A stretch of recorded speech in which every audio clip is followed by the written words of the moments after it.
Hi BookTube, and welcome to a new video. This is a recent read, so rather a lot of books. Apologies, but for the last 2 weeks I've been on leave from work and used it to do my own writing. So we have Michel Houellebecq's latest novel, Annihilation, translated by Sean Whiteside. We have Laszlo Krasznahorkai's latest, Herschel 0776. 07769, and this is translated by, again, so annoying that the translators are not on the front cover, Wife-Muse. And another Krasznahorkai novel, Chasing Homer, and this is translated by Jonguitud. And on to Han Smith, debut novel, longlisted or shortlisted for the Goldsmiths Prize. This is called Portraits at the Palace of Creativity and Wrecking. Angela O'Keeffe, The Sitter. Mexican author Paulette Jonguitud. This is called Mildew. This is translated by the author, translated from the Spanish. The Interrogative Mood by Padgett Powell. Another debut novel, I think. Ayesha, Manazir, Siddiqi, The Centre. And then 3 poetry collections. Mojave Ghost by Forrest, Gander.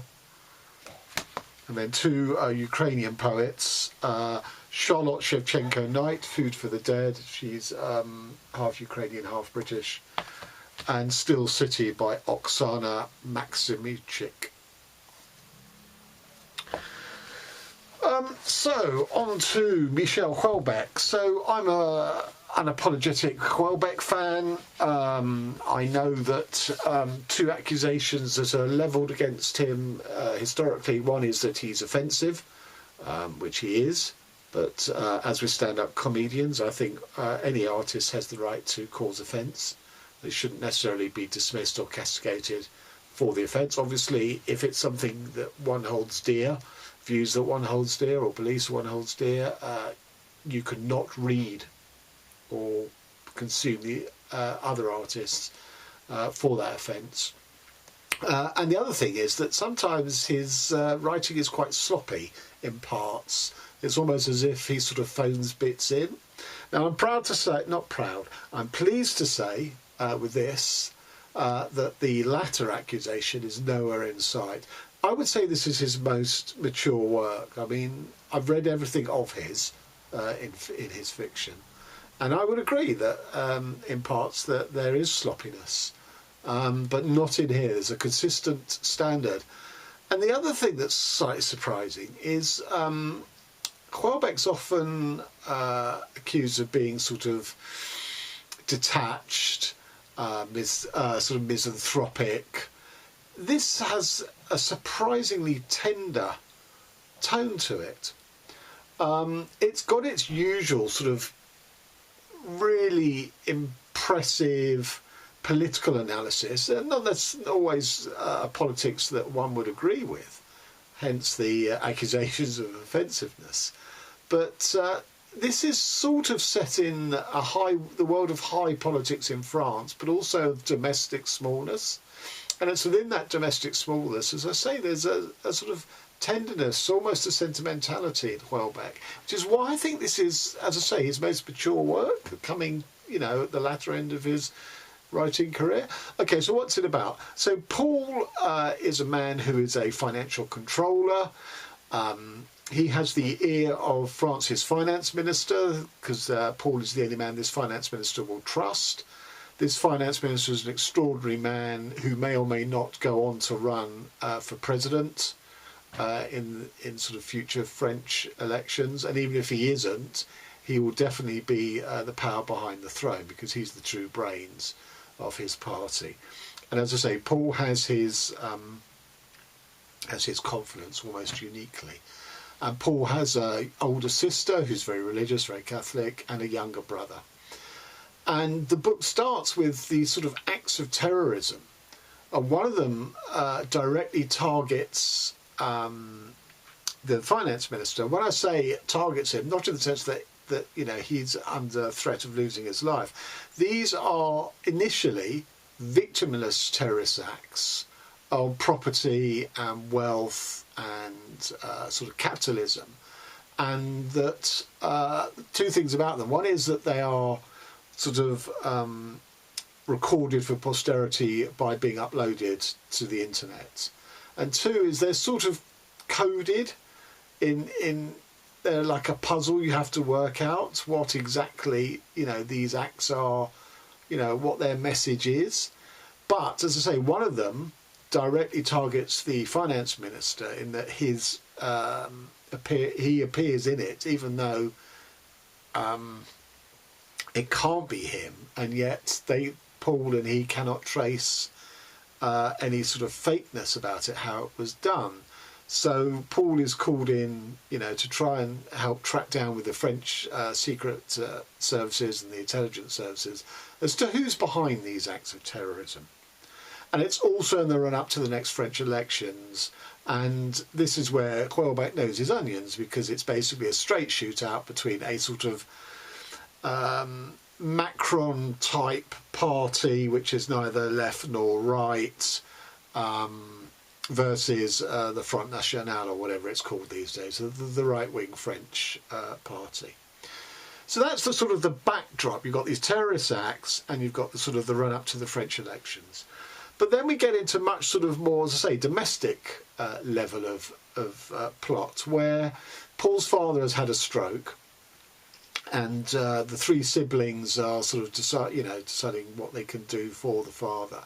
He's in a sort of a care home, and they decide they're going to bust him out because they're not happy with the treatment he gets there, and they sort of contact this sort of group, which therefore echoes on a much smaller scale of the larger terrorist acts, who are expert in sort of scheming and planning, almost like a sort of a bank robbery, but in this case to remove the father so they could take him home to die in his own home.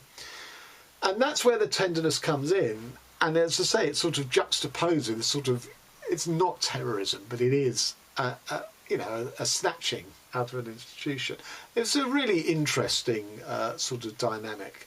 And as I say, surprisingly, from that point on, it's very tender about his father, about the relationships of the siblings, and it's surprisingly well done. But there are plenty of writers who write those sorts of tender relationships very well, but you don't expect it from Houellebecq. That's why it was a bit of a shock. And the book goes on to its denouement, and I'm not going to give anything away, but I felt it did lose a bit of energy towards the end, because the final parts involve sort of medical health issues and a sort of forensic investigation into those.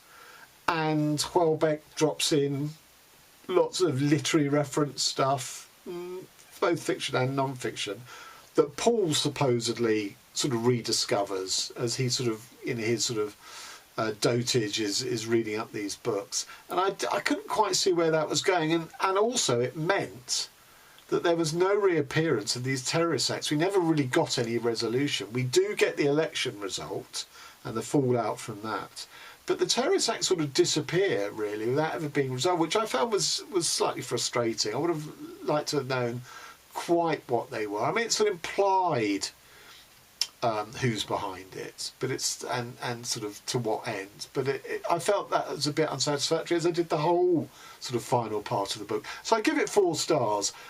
As I say, for me, this is Houellebecq's mature opus.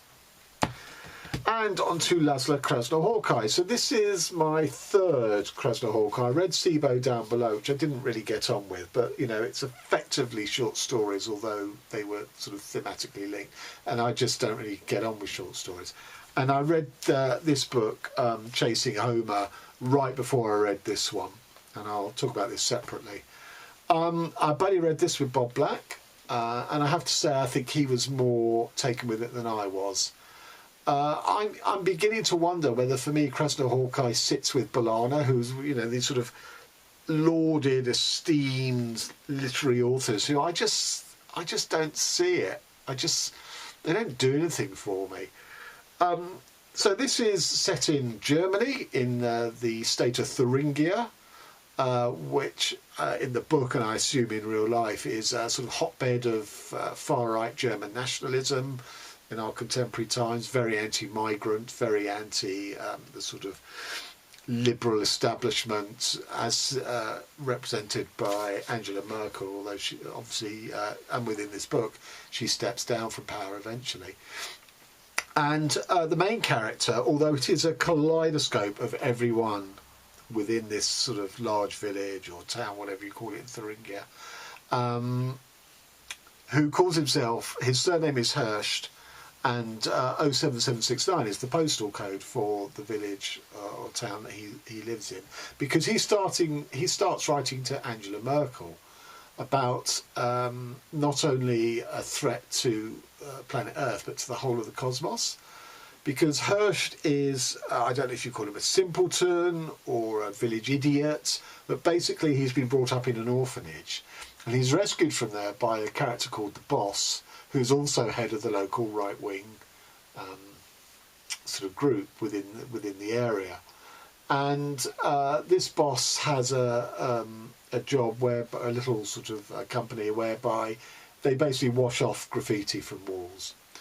And what I did like about this book initially, the way it was set up, is that there's sort of several mysteries are wrapped in one another. So there's a series of attacks on the buildings and monuments to Johann Sebastian Bach, where a wolf's head is graffitied with the word us. And not only is that sort of the boss's meat and drink in terms of his work to clear this graffiti, he's appalled because he's an absolutely rabid Bach fan, because he's, to him, Bach contains the soul of the true German people. So that's one of the mysteries. Wolves are returning to Thuringia, wild wolves, and indeed a couple are actually attacked by wolves. So what is that a real and present danger? The reason that Herschel has got this idea of the cosmos ending is because he was attending evening classes given by a retired physics professor in the locality, and he's misconstrued what the physics professor said, that if the Big Bang was a random event, then the Big Crunch, or the end of the cosmos, could just as easily happen. And this is why Herschel starts writing to Angela Merkel, because of course Angela Merkel was a physicist before she became the leader of Germany. So that's another mystery, is that the professor disappears, vanishes from sight, much to Herschel's discombobulation. And there are all sorts of other mysteries. And gradually, the far-right extremists are being murdered. So that's another mystery. The far-right accuse the sort of left of defacing the Bach monuments. The left and the liberals accuse the far-right, saying, this is working under two flags. They're trying to increase support for the far-right. And also, of course, the boss makes money for his business because he's the one charged with clearing off the graffiti. So there's that little tension. Now, all of that is a sort of great sort of setup, I feel. But the problem for me with this book is it's written as one sentence. There's no full stops in it whatsoever. So everything runs onto it and everything else. So, for example, you have three of the far-right members murdered within quick one after the other. And then from the reportage of that, we go into one of the characters of the village saying how she's never able to throw cold coffee, the dregs of the coffee, out from her coffee mugs. And everything is treated with equanimity. Everything is treated with the same weight. Now, I think that's deliberate, or it is deliberate, because I suspect what Krasznahorkai is saying is that we all have concordance with each other. No one is more important than anyone else. But equally, the characters in this village feel increasingly that no one is in control. No one can solve these problems. No one can solve the wolf problem. There's sort of increasing violence leading to, it starts off as graffiti and violence and it's now ending in murder. So there's this sense of anxiety and vulnerability, which of course is breeding ground for far-right political voices. But it doesn't work because as a reader, on a plot level, when you're told that 3 people have been murdered, but that's it, at that point in the book, that's all you're told. You want to know more about that because that's far more interesting to me, the reader, than a woman who can't throw out her coffee grains. The second thing about this book is there's a real lack of charm about it. So earlier this year, and I'll put the link in the notes, I read a book again about German village life called Before the Feast by Sasa Stanisic, which delve back into history and folklore, which are 2 things that don't really rock my literary boat. I'm not really terribly taken with them in novels. But Stanisic portrayed a village with such charm, even though some of the characters were, not particularly likeable. Whereas here, I just found the whole book devoid of charm.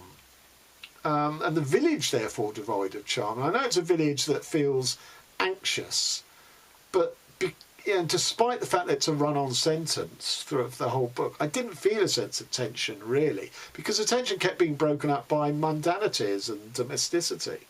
So I found this book a really frustrating reading experience. Now, 2 books that are run-on sentences with no full stops. One is Duck's New Report by Lucy Ellmann, and the other is Zone by Matthias Enard. But the difference between them and this is they are single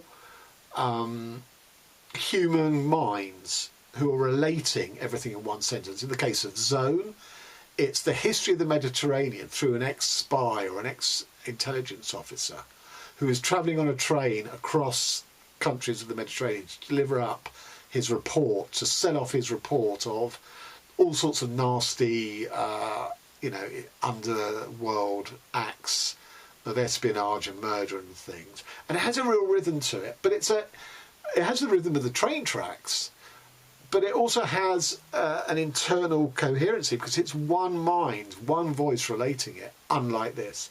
And the same with the Lucy Ellmann book, Duck's New Report. It's one mother.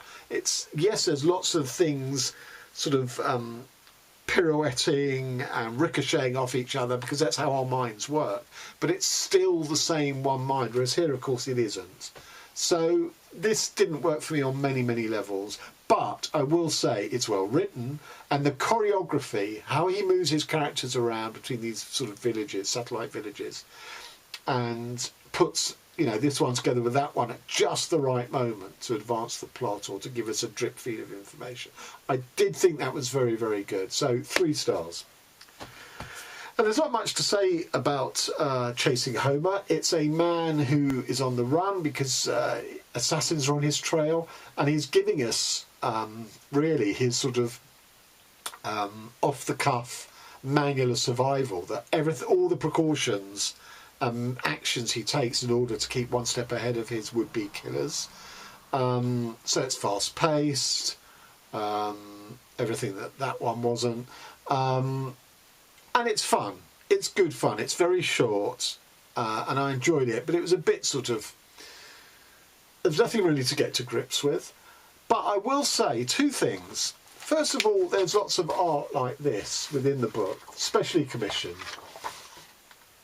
And then you also see that there are these QR codes, which are to music tracks. And I always feel, with very, very few exceptions, W.G. Sebald being one exception, that putting art in serious fiction novels and having music accompaniments add nothing. The music personally takes me out of a book because I cannot listen to the music at the same time because I can't concentrate on reading. So I've never been one for having music in books, even though I've written one myself, but anyway. And the art, I felt, added nothing, absolutely nothing. And if you think of the expense, I mean, this is a beautiful looking book, absolutely beautiful looking book. But I really feel that it was money that was, not really justified. Expenditure, not really justified. I mean, how expensive was the book? Don't know, it hasn't got the price on. So it was good fun, it was flighty, I mean literally that's the subject matter, but it was light reading and pleasurable in that, but not much else. I can't see myself reading another Krasznahorkai. I really can't. And on to The Sitter by Australian author Angela O'Keeffe. So, an Australian author is writing a book about Hortense, who's the wife of Paul Cézanne, who's a woman who doesn't have a very good reputation because she was shopping in Paris when she got news that her husband was dying, and she didn't go back home. She carried on shopping. She was Cézanne's muse, and this is a painting of her, although one has to say it's not terribly erotic. But she was also his business manager. She arranged his exhibitions and dealt with sales. Obviously his love, and a sitter for, I think, 16 portraits, something like that. And this Australian author effectively resurrects her because the spirit, the bodiless spirit of Hortense comes to, the author is interrogating her for this book as she learns more and more about her. But interestingly, in the first part of the book, the I character is Hortense, because the author is digging up this stuff which basically each charge against Hortense in history and the historical record, she rebuts, she finds research, and in the voice of Hortense, it's Hortense who's rebutting each charge against her. It's really interesting, the relationship that O'Keeffe sets up, because, bodiless spirit, muse, all this sort of, it's not reality. But I actually think it's handled really well by O'Keeffe, and she sets it up rather brilliantly. Although I died in 1922, I am cognizant when it comes to computers. At least, I am as cognizant as the writer herself. This is reasonable. I'm a combination of the me I once was when I lived, and the me that the writer cannot help but give bits of herself to. In this way, I am the me that I never was before, the me of some new potential. And I just think that's brilliant, that even in non-fiction, in memoir or biography or whatever, there's this sort of fictional creation of character which inevitably is permeated by the real life author. They can't help but put their own subjectivity into it, even if they're writing about somebody else.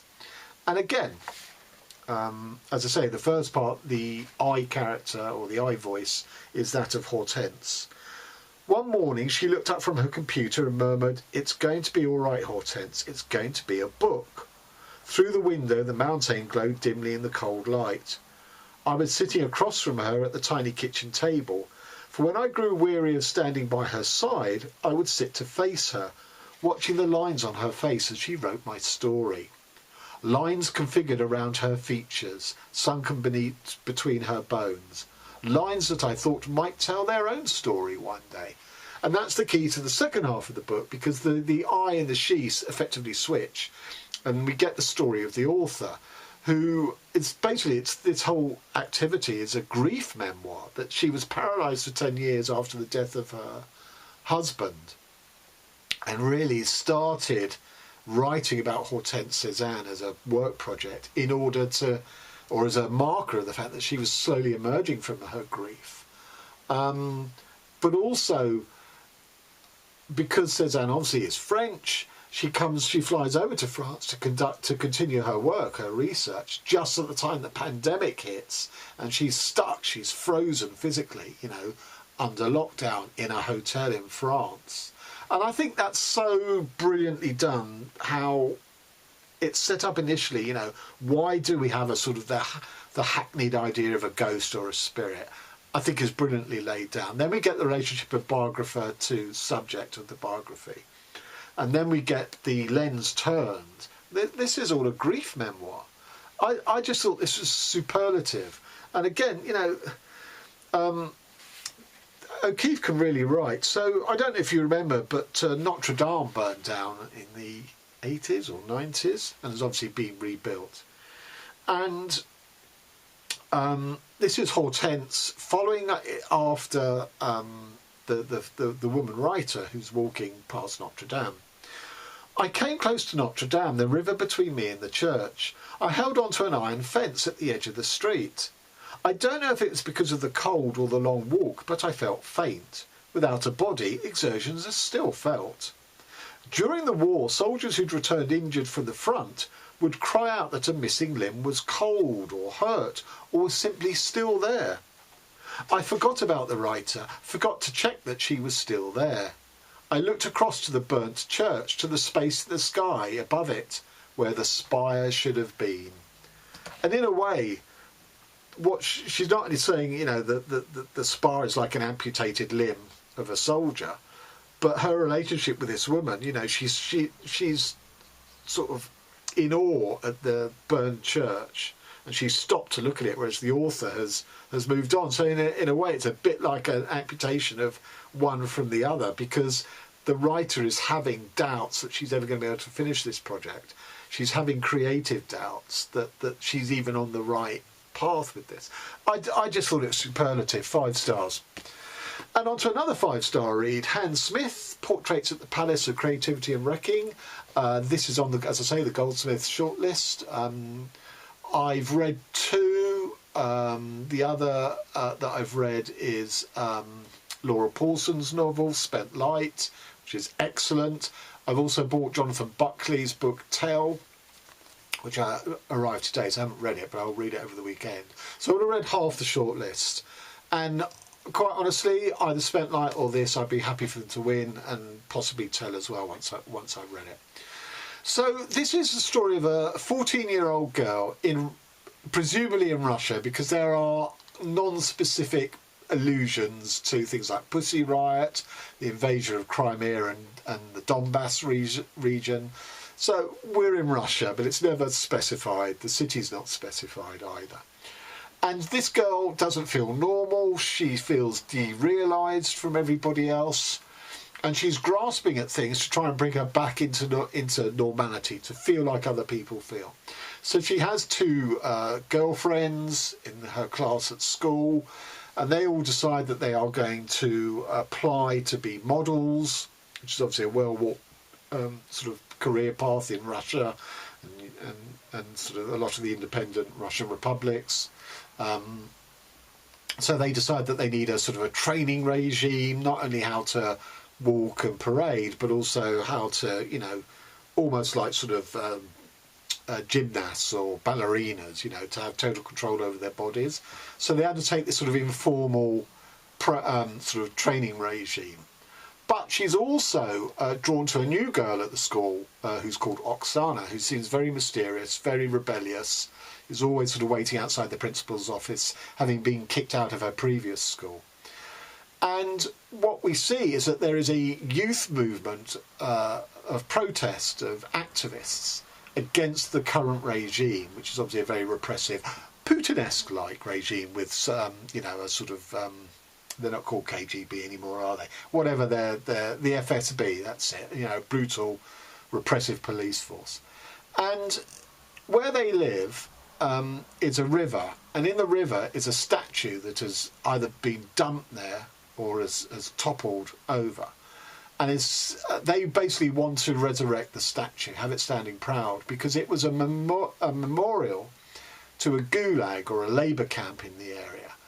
And what this movement wants to do is to resurrect the memories of people who perished at the gulag or who escaped it, because these have been stamped out, these have been censored. This is a sort of veil drawn over history. And they basically campaign to set up a museum to, you know, house the sort of the archaeological and anthropological things that they found in the area. So Oksana is very much, you know, part of this youth movement. So you've got these twin-track poles. You've got the sort of the sort of traditional falling into line with, you know, the Putin way of life, of women just sort of being glamour models, or young women being glamour models, versus a movement for change, an activist. And she's ploughing both I think because she's trying to see which one makes her feel more real. And it's brilliantly done. The language is just wonderful. There is this second voice, anonymous voice, of an old woman who seems to be quite mad. Certainly her mind has broken.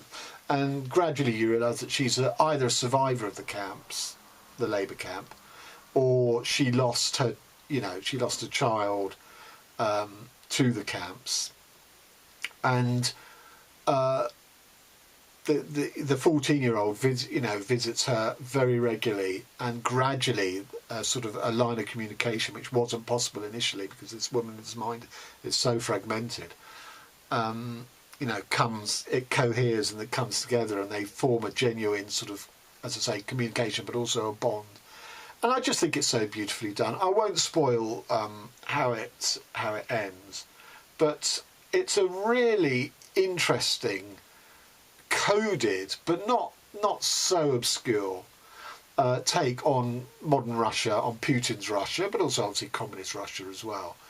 And, trying to resurrect the past which has been suppressed, and pointing at activism within Russia that has the life crushed out of it by Putin and the FSB. Battling against that. What are the chances for? And that has a wider thing. What about Greta Thunberg? Trying to rouse the youth into a youth movement to save the planet and things like that. I just thought this was stunning. 5 stars. And on to Mildew by Paulette Jonguitud. A very short book.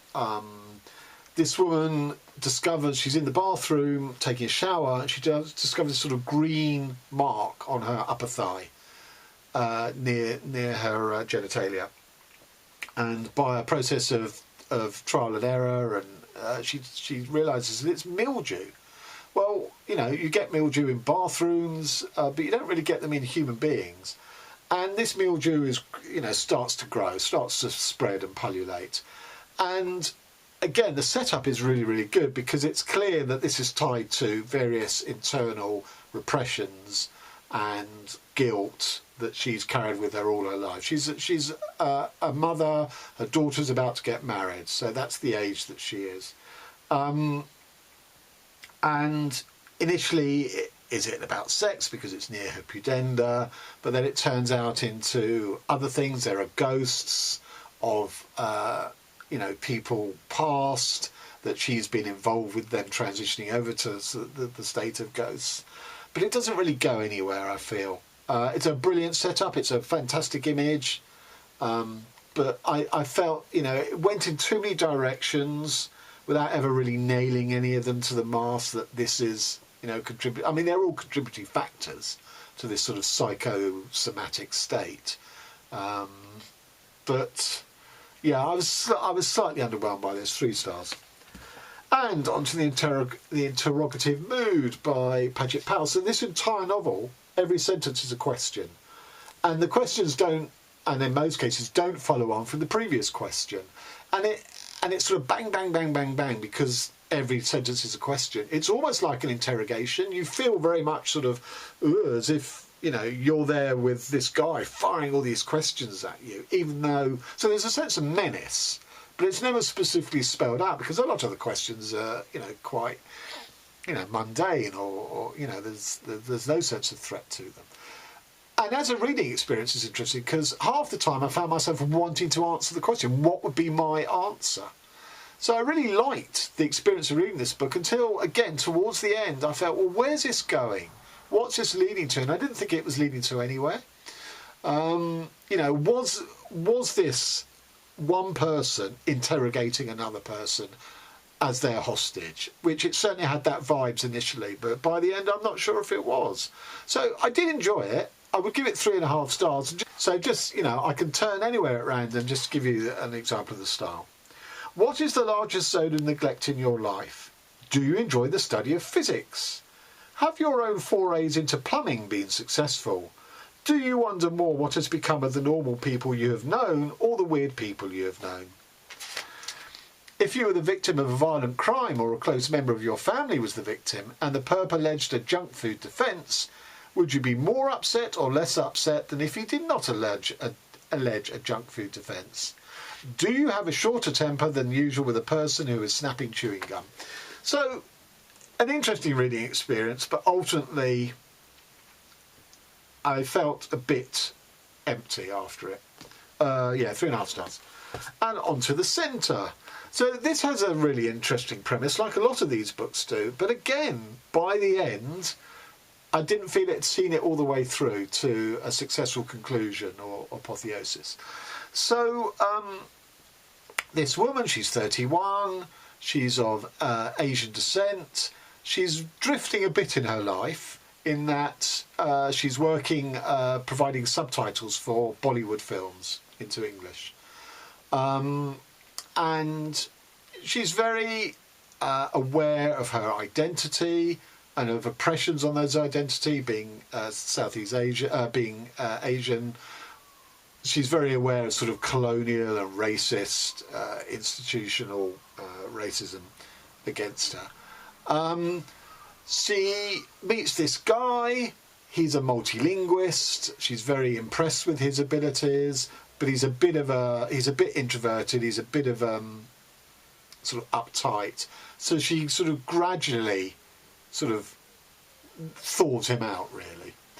And to the point where, even though she's not especially committed to the idea of a wedding, she's going to take him home to see her parents in Pakistan. And the man sort of says, that's great, but I've got this thing I need to go to, because he travels all over the world.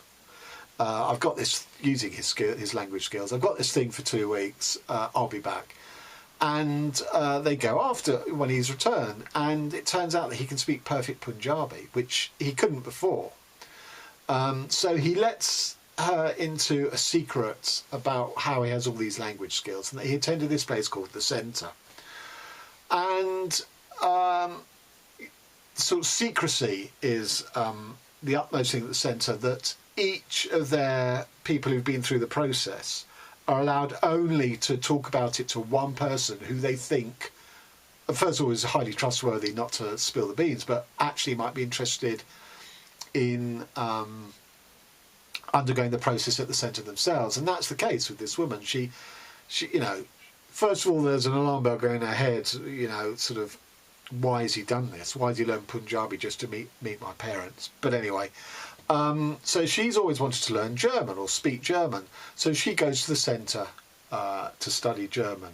It's an intensive course, no internet, all the food's provided for you, total isolation other than one mentor, and sort of 6 to 8 hours a day in a language booth with headphones, listening to this stuff to inculcate this language into your brain.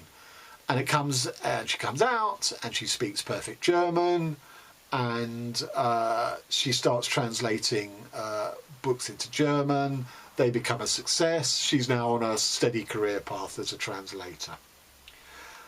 But you know, she met her mentor, became her personal friend in the centre, and she resolves that, you know, she's going back to visit her friend.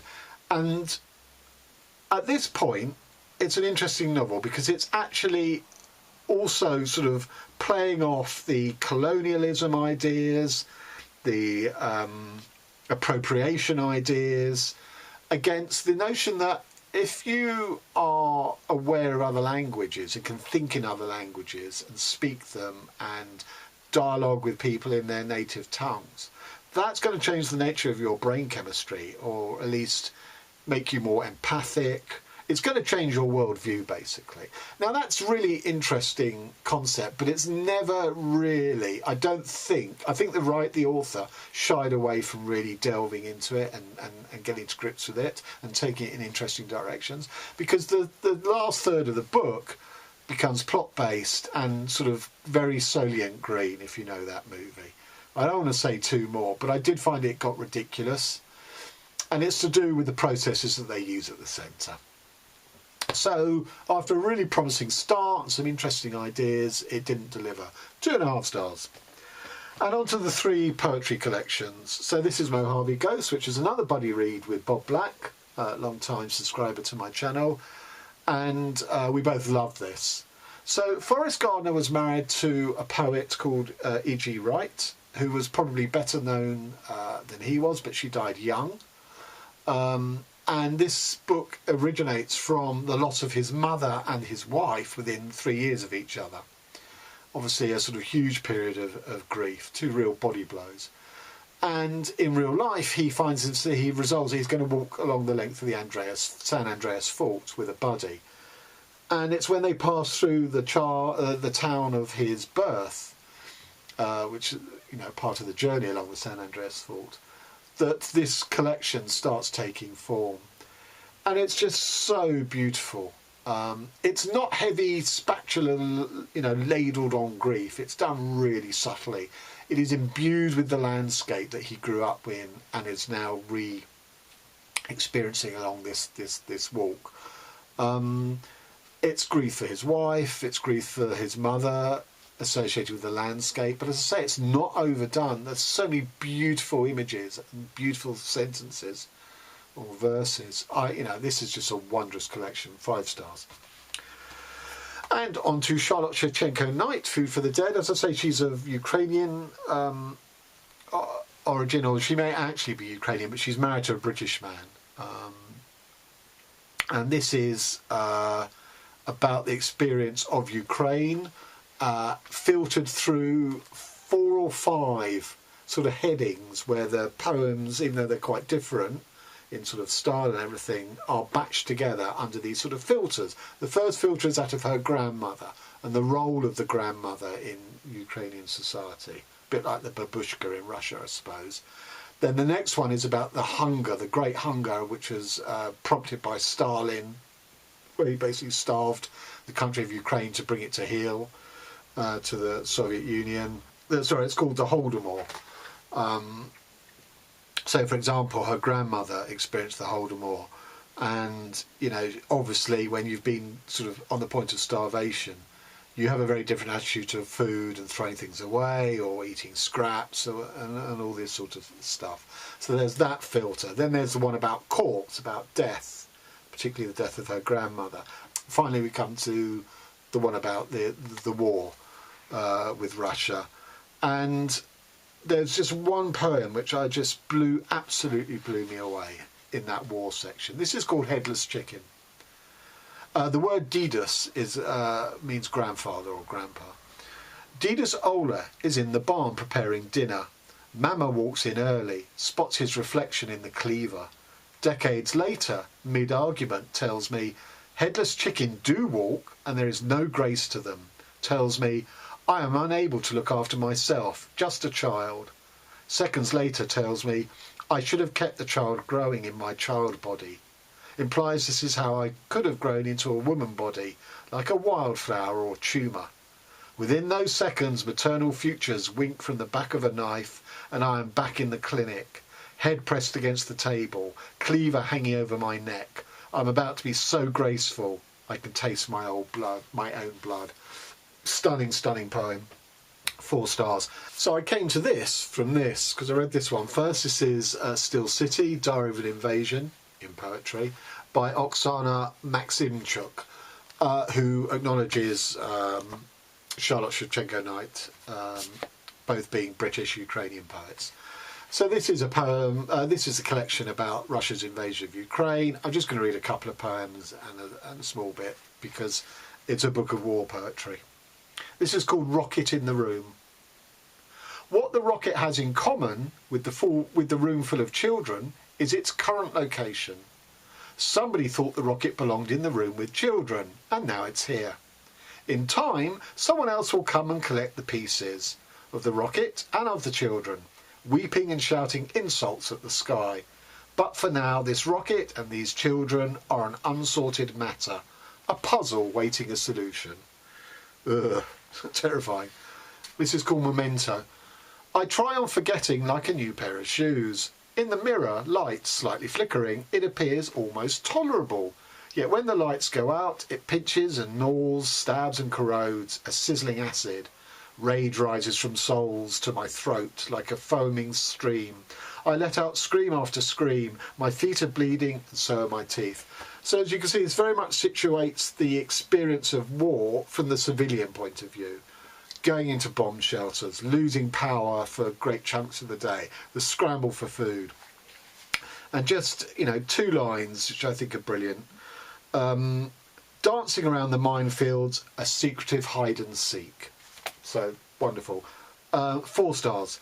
And that's it. A really sort of, I'd say a mixed bag, really, because, you know, we had these sort of big hitters, European literature, Houellebecq and Krasznahorkai. I did enjoy the Houellebecq. The Krasznahorkai I didn't enjoy. But then we have these new authors, or new to me, Angela O'Keeffe. This is only her 2nd novel, and interestingly, her other novel is also about an artist and his wife. It's about Lee Krasner and Jackson Pollock. I think I've ordered it. I'm going to read it next year. I don't really want to read 2 books about artists and their wives. But, you know, fabulous stuff. And then this debut novel by Hans Smith. And then we get to, you know, interesting experiments like the Interrogative Mood. But then we get to books that let me down a bit, really, that, you know, sort of dissipated away their, you know, interesting setups, The Centre and Mildew.